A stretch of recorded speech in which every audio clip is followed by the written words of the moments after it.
There are three ways to communicate the exact same emotion inside of a story. I was nervous. Or my hands wouldn't stop shaking. Or they called my name. I stood up and I walked to the podium. I turned around and suddenly the words that I had practiced over and over were gone. Those aren't just three ways of saying the same thing. They're three different levels of emotional communication. Most creators stop one level too early, and they leave their audience wanting more.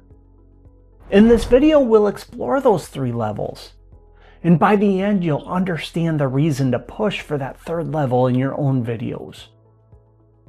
Let's start by going over the first level, reporting. I was nervous. That's simple. You report the emotion and I understand the emotion. And sometimes that's exactly what you need. If the feeling is only context, don't turn it all into a movie scene. I was nervous before the call. Great, keep moving.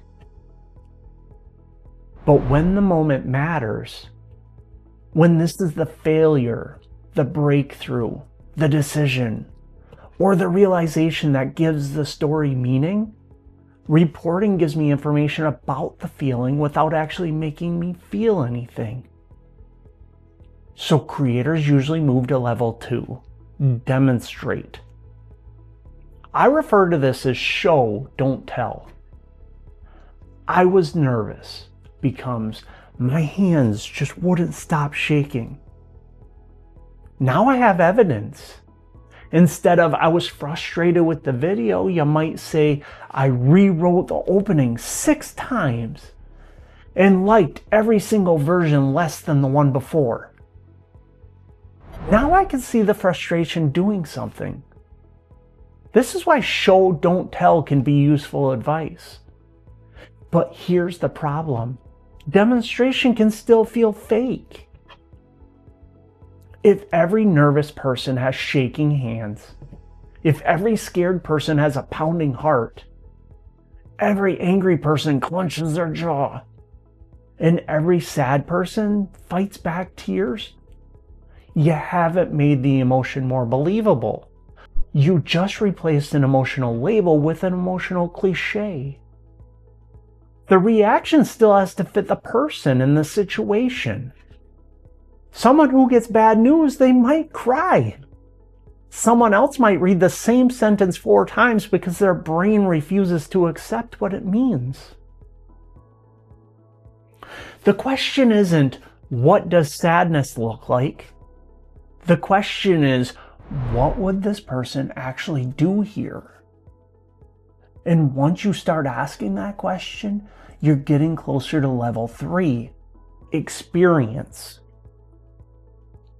This is where you stop trying to communicate the emotion directly. Instead, you build the moment that produces it.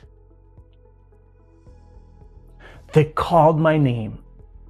I stood up and I walked to the podium at the front of this huge amphitheater. When I turned around and looked out at the audience, I could see every face staring right back at me. My heart was about to beat right out of my chest. And suddenly the sentence that I had practiced 50 times, it was gone. I didn't need to use the word nervous because you can imagine the room. You can feel the faces. You can feel that horrible feeling when your brain is supposed to give you a sentence and the words just aren't there. That's the shift. Instead of asking, how do I tell the audience what I felt? Ask yourself, how can I make them feel it? And there's another benefit that people miss. When you relive the moment, you're not only helping the viewer experience, you're putting yourself back inside of the story. Think about the difference. If I report what happened in the story, I'm standing outside of the memory and I'm giving you the summary of that day. But if I start providing an experience with the story, now I'm not just remembering the fact that I was nervous, I'm starting to relive the moment. And that can change the way you deliver the story. Your face changes. Your body language changes. Your pacing changes. Your eyes move differently. You pause in places that you wouldn't have paused. And your body starts responding to the memory instead of trying to perform for the audience. But the skill is knowing when the emotion matters enough to go deeper. And here's an easy way to think about it.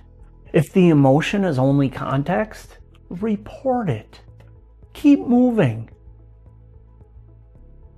But if the reaction helps us see the emotion, demonstrate it. Give us something specific. And finally, when the emotion carries the meaning of the story, when this is the moment you need the audience to actually feel, create the experience. Reconstruct what happened. Remember what you saw, what you expected, what changed, and what that moment meant to you. And then trust the audience. You don't always have to say, "I was devastated." If you've built the experience well enough, they already know. And you may find that you don't have to work as hard to perform the emotion either, because you're not standing outside the story trying to explain it anymore. You're back inside of it. And that's the bigger idea. Great communication isn't just, what do I want them to know? It's also, what do I want them to experience? So take the next story that you plan to tell. Find the emotional moment that matters most. And ask yourself, did I report it? Did I demonstrate it? Or did I create an experience? If you only reported or demonstrated it, go deeper. Because information can tell someone what happened, but great communication can make them feel like they were there. And sometimes the best way to bring them there is to put yourself back there first.